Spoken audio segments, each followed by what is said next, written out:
One final look at the Monday night showdown where the Buccaneers can take sole possession of first place in the NFC South. That and more on today's episode of Locked On Bucs. Your daily Tampa Bay Buccaneers podcast, part of the Locked On Podcast Network.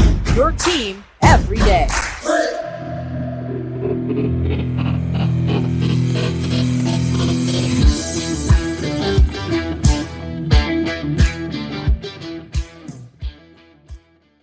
What's up, and welcome into this Monday episode of Locked On Bucs, your daily podcast covering the Tampa Bay Buccaneers, part of the Locked On Podcast Network, your team every day. We want to thank you for making Locked On Bucs your first listen review every single day. Don't forget you can subscribe or follow for free on YouTube or wherever you get your podcasts. And of course, you can follow on Twitter. I am James Yarcho at JYarcho_Bucs, deputy editor of SB Nation's BucsNation.com, here with you every Monday through Friday, along with our everydayers. And as always, we want to share our appreciation for your continued support of the show.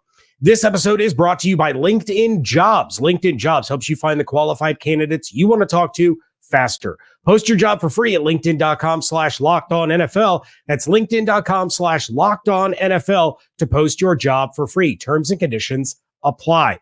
Taking a look at how the Buccaneers can pull off a huge upset on Monday night and our predictions coming up in a little bit. But first, let's discuss that final injury report and the impact that it may have on the Buccaneers. So, Kalijah Kancey and Servassier Dennis both out. Devin White, Vita Vea, Cody Mauch, Carlton Davis are all listed as questionable. Now, I do think that all four of them are going to play, but here are the issues that we're going to see on Monday night going through all four of these guys. And I'm going to start with Devin White. I've talked a lot leading up to this game about how important Devin White is. Contain Dallas Goedert with an injured groin without slowing down or making the injury worse. That is a lot of responsibility on the shoulders of Devin White. If he can't go or if he leaves this game, his replacement does not have the same level of play that he does. I know that. You know that. So it is vital that Devin White is as close to 100% as humanly possible, and that groin injury does not get re-aggravated or hamper him at all. He's going to have a lot of responsibility in this game, from, as I mentioned, the quarterbacks to the running backs to the tight end. He has to be an elite performer on Monday night for the Buccaneers to have a chance in this game. Similarly, Carlton Davis, he missed last week. He's going to be slowed down this week with a toe injury, and that spells bad news for the Buccaneers secondary against A.J. Brown. There's no doubt that Brown can turn on the Jets when he needs to. And the Buccaneers so far this season have allowed 15 receptions for 254 yards against number one receivers, those being Justin Jefferson and DJ Moore. I think we can all agree that A.J. Brown is a better receiver than DJ Moore. He's not Justin Jefferson, but he's certainly better than DJ Moore is. And if Carlton Davis is slowed down or hampered by that toe injury, or he has to come off the field, A.J. Brown has a clear advantage over whoever is lining up against him. I mean, Davis, all due respect and credit to him, he was already going to need some help over the top because of the speed of Brown, because of the speed of Devonta Smith if he lines up across from Smith. But now it's going to be even more difficult for him. So that means that we might see a lot of zone coverages on Monday night against a very dangerous Eagles offense. And the Buccaneers have already had some really bad blown assignments throughout the season when lined up in zone defense. So this injury to Carlton Davis has major ramifications, not only through the secondary, but through the entire defense. I'm going to talk about that a little bit more coming up. So make sure you stay tuned for that. Cody Mauch, his recurring back issues are a major concern for me. And especially this week against a front four like Philadelphia's. And Malk has already struggled some this season, which is to be expected. I'm not on here to crap all over Cody Malk. He is a rookie from a small school adjusting to the speed and the physicality and the nature of the NFL game. So there's going to be growing pains. We already know that. But this is not a game where he can be beat consistently because he's either not good enough to block the guy in front of him, or he's hampered by a back injury that is causing him to not be good enough to block the guy in front of him. So if he struggles early, do not be surprised if he gets pulled for a healthier Aaron Stinney, the same guy that played for the Bucs at that right guard spot throughout the playoffs a few years ago, the same guy that was supposed to win that right guard spot last year before he was derailed by a torn ACL. But if Cody Malk is struggling and Baker Mayfield is under pressure, under duress, and the offense can't get the ball going, don't be shocked to see Aaron Stinney come in, get Cody Malk out of the game, not so much performance-based as probably because of that back injury. Those are no joke. It's going to affect his performance, and Philadelphia's pass rush and their defensive line is so good. So if Baker's under pressure, if Malk is getting beat, if running lanes are not getting opened up, I would expect to see Aaron Stinney come into this game for Cody Malk. And then finally, Vita Vea. I have absolutely no doubts that Vita Vea is going to play, but how limited is his strength going to be with a pectoral injury? If he does not get his usual push, which is already going to be hard enough against Jason Kelce and this Philadelphia offensive line, and he doesn't collapse the interior of the pocket early, Hurts is going to have a lot of time to pick the defense apart with Brown, with Smith, with Goddard. Any limitation in Vea's game completely changes the ceiling of this Buccaneers defense and could create a very, very long night for them. I do quickly want to talk about the Philadelphia side of that final injury report. It is worth noting that Devonta Smith was not given any designation for this game. He will play. He was a full participant on Saturday with that hamstring and thigh injury, but I still strongly feel that it's something to monitor throughout that game. Bucs fans know as well as anyone, those soft tissue injuries can flare up, they can linger. And if he tweaks that hamstring and leaves the game, it could change the entire complexion of Monday Night Football. So make sure you are keeping an eye on Devonta Smith. Is he hampered at all? Is he a little bit slower than normal? Is he going to the sideline more often than in a normal game? Definitely something to monitor. Quez Watkins is already not going to be playing, so that's going to be beneficial for the Buccaneers, not so much the Philadelphia Eagles. But how do the Buccaneers pull off the upset on Monday night? I'm going to break it down for you next on today's episode of Locked On Bucs, part of the Locked On Podcast Network, your team every day. These days, every new potential hire can feel like a high-stakes wager for your small business. You want to be 100% certain that you have access to the best qualified candidates available. That's why you have to check out LinkedIn Jobs. LinkedIn Jobs helps you find the right people for your team faster and for free. It's super easy to post your job listing, and then you just add the purple hashtag hiring frame to your LinkedIn profile to spread the word that you are hiring. Simple tools like screening questions make it easy to focus on candidates with just the right skills and experience so you can quickly prioritize who you'd like to interview and hire. It's why small businesses rate LinkedIn Jobs number one in delivering quality hires versus leading competitors.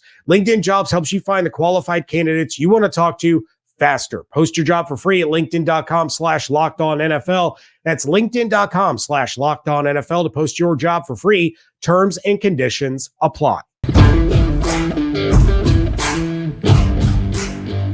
Thank you again for making Locked On Bucs your first listener view every single day. Every dayers, be sure to join us live on YouTube following the game Monday night for our instant reaction episode. Subscribe to the YouTube channel, turn on the notifications so you will know when David and I are hitting the air, and you can join us with our every livers there in the live chat. The Buccaneers winning this game, as crazy as it may have sounded a month ago, 2 months ago, it's not out of the question by any stretch of the imagination. The Buccaneers have been much better on both sides of the ball than many anticipated.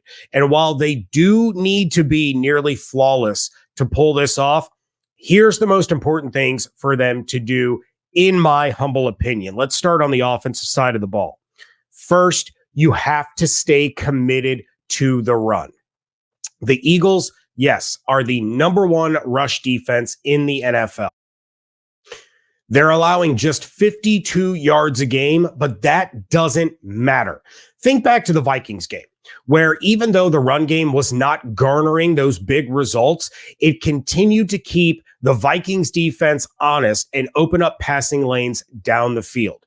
And if you go back to 2022 and remember how often and how early Byron Leftwich would abandon the run game, and defenses began to just completely tee off on Brady because there was absolutely no fear of the Bucs handing the ball off. That strategy does not work. Even if you're only getting 1 yard, 2 yards per carry, you keep running the ball. You cannot make yourself a one-dimensional offense against the Eagles defense. They have a battered secondary, but they have an elite pass rush. Continue to hand the ball off to Rachaad White, to Sean Tucker. Chase Edmonds isn't going to get in there. Even give the ball to Keyshawn Vaughn. As long as in the back of the Eagles' minds, they know that there is even the smallest chance that you are going to turn around and hand the ball to one of those running backs, it's going to freeze the linebackers for just enough for Baker Mayfield to be able to find a receiver down the field, over the middle. All sorts of options are going to open up. The Buccaneers cannot, no matter how good the Eagles' rush defense is, cannot completely give up on the run game on Monday night. The second biggest thing is utilize Chris Godwin all over the field. He only has 5 catches in each of the first 2 games, and we all love to see what Mike Evans has been doing, but this is a bad, injured, defeated Eagles secondary. Darius Slay is still really, really good. Don't hear what I'm not saying, but he's probably going to be on Evans most of the night. Moving Godwin around from the outside to the slot, to giving him end arounds, to putting him in motion pre-snap constantly throughout the night is going to allow the Buccaneers to get him in those favorable matchups and move the sticks. You keep moving the sticks, eventually you're going to run out of real estate and you're going to find an end zone. You have to be able to stay on the field with the offense so that the defense isn't constantly going back out on the field. That's when they get tired. That's when they get fatigued. That's when the explosive plays happen for the Philadelphia Eagles offense. So we're due for an explosive Chris Godwin game, and Dave Canales can manufacture one against the likes of James Bradbury, who is coming off of a concussion, or Keely Ringo, or Josh Jobe, or any number of the Eagles players in the secondary. You have to hyper target Chris Godwin. We're talking 14, 15, 16 targets throughout this game. That's going to lead to probably a dozen or so catches, numerous first downs, lots of yards, sustained drives, wearing down that Eagles defense more and more throughout the game. Defensively, it's a little bit more difficult. First, the Buccaneers have to bring the pressure any way that they can without hurting the secondary. Here's what I mean. With Carlton Davis hurt, Jamel Dean has been struggling. Ryan Neal is still getting through some of the growing pains of learning Todd Bowles' defense. You have to make sure that you're not taking Antoine Winfield Jr. out of the back end of that defense too much, or you're going to get burnt. You have to be creative with how you're bringing pressure from Devin White, from Levante David, and you need those front 3 or 4 guys to get pressure on their own without bringing the extra guys. And again, we're talking about one of the best offensive lines in the National Football League, but Jalen Hurts has been sacked 7 times already this season. That's 11.1% of his dropbacks. That's 3.5% more than last year and 3% more than his career high of 8.1% of dropbacks. So it's not impossible to get to him. Hurts has been pressured 16 times this season. That's almost one pressure for every 4 dropbacks this season for Jalen Hurts. So get creative with it. Bring in Yaya Diaby along with Shaq Barrett and Joe Tryon-Shoyinka. Blitz both Levante and Devin together, but drop Shaq and JTS into coverage. Hurts can be had. You just have to be creative and you have to be really, really smart about the way you're doing it. Get that pressure on Jalen Hurts, get him uncomfortable, force him into some bad decisions, and be the opportunistic turnover laden, I guess, defense that you have been throughout this season. Second, do not let the Philadelphia Eagles run game dictate play. Yes, the Buccaneers are the second best run defense in the NFL, second only to the Eagles, but they've faced Alexander Mattison and Khalil Herbert. Those guys are not the running back stable that the Eagles have. DeAndre Swift and Kenneth Gainwell are both home run threats in the run game and in the pass game. So you have to limit their output and force Philly into being one-dimensional. I realize that is the complete opposite of what I just said about the Tampa Bay Buccaneers. But even if the run game isn't working for the Bucs, you want to try to eliminate that facet from Philly's offense, limiting their running back output early in the game and getting a lead are two of the biggest factors of turning Philly into a one-dimensional offense. If all of a sudden the Buccaneers are up 17-7 or 20-13, the Eagles are going to look for those explosive plays down the field with A.J. Brown, with Devonta Smith, and you can get after Jalen Hurts and disrupt those plays. It's going to play right in to Todd Bowles and Tampa's hands defensively. If you can jump out to that early lead, limit Swift, limit Gainwell, turn them one-dimensional, the Buccaneers have a real shot at winning this game. Player predictions, bold predictions, and score predictions. That is coming up next here on today's episode of Locked On Bucs. You've trusted DoorDash to deliver your restaurant favorites, and now you can get grocery delivery that actually delivers too. With thousands of grocery stores to choose from, you'll find the best in your neighborhood and boost your local economy with each and every order. Want even more value? You can save on all your grocery and restaurant favorites with a $0 delivery fee on all eligible orders with a Dash Pass membership. I cannot begin to tell you the amount of money that I have saved by being a Dash Pass member because we DoorDash all the time. With easy substitutions right in the app and best-in-class customer support, DoorDash delivers groceries exactly how you want it. Get 50% off your first DoorDash order up to a $20 value when you use code LOCKEDONNFL at checkout. Limited time offer. Terms apply. That's 50% off up to $20 with no minimum subtotal and zero delivery fees on your first order when you download the DoorDash app in the App Store and enter code LOCKEDONNFL. Don't forget, that's code LOCKEDONNFL for 50% off your first order with DoorDash.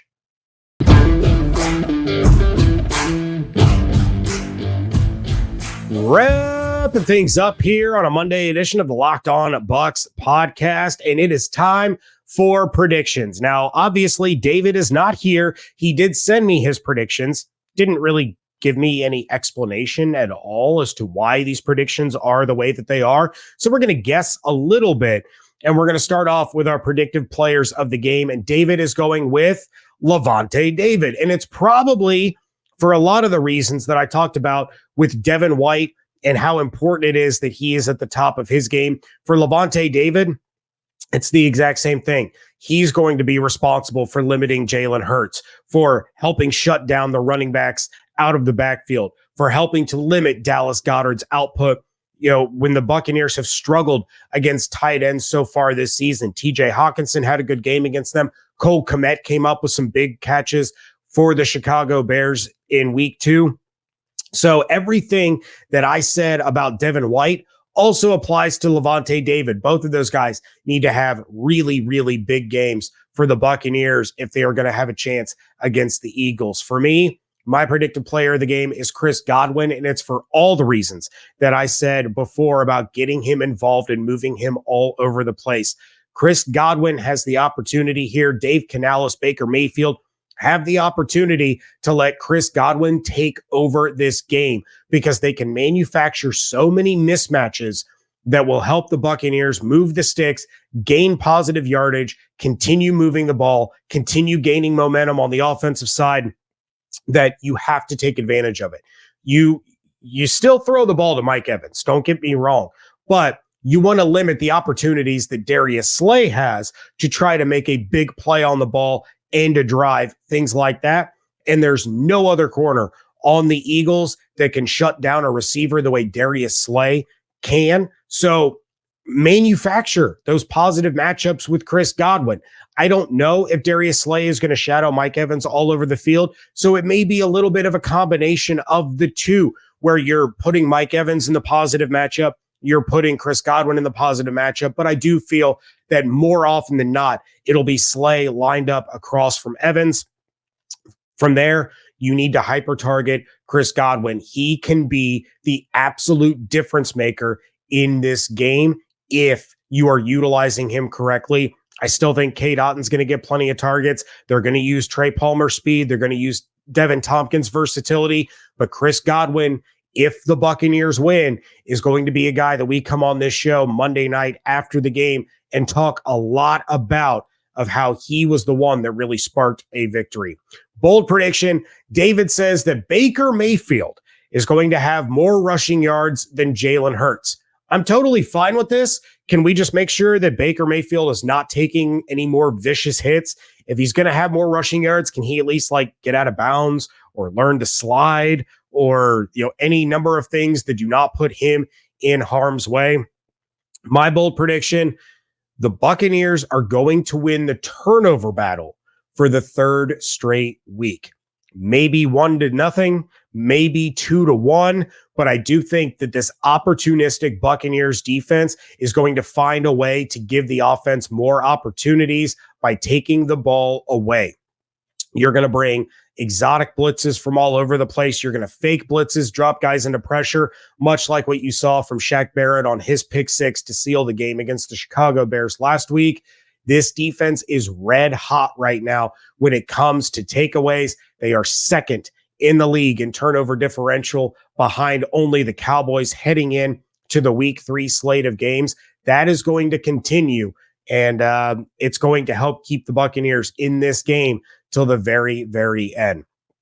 Finally, score predictions. For those of you that listened or watched the crossover episode, I picked the Philadelphia Eagles to win this one 30-23. I can't change it now, but I do think that the game is going to be even closer than that. We may be talking 30-27, 30-28, or the Bucs may very well pull this one off.